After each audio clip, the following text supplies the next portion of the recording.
يلا بينا نعمل البامية. طبعا الموسم بتاعها اليومين دول. نعمل بقى طاجن حلو كده، وهقولك على كل اسراره اللي تخليه يطلع معاكي ريحته تجنن والطعم يهبل.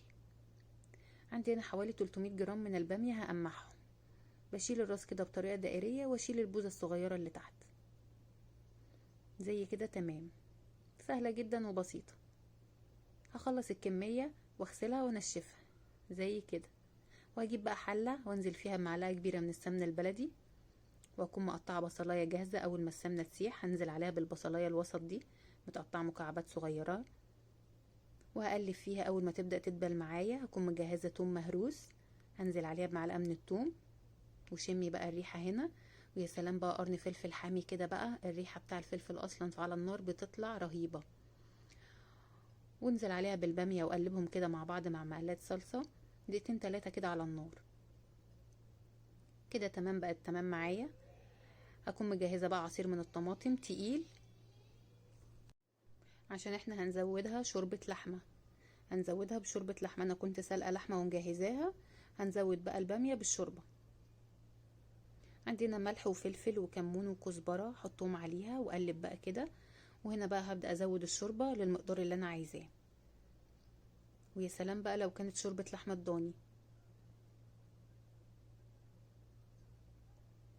انا بخليها كده القوام بتاعها يكون وسط، ما يكونش تقيل ولا خفيف.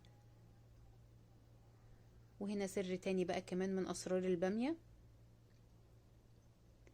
هنزل عليها بمعلقة من الثوم المهروس، بتخليها طعمها بجد مختلف. والمكون التاني بقى المميز عصير الليمون. طبعا البامية ما بتتاكلش من غير ليمون، فلما بتحطيها معاها بتخليها فظيعة، مش محتاجة ان انت اصلا تعصري عليها ليمون بعد كده.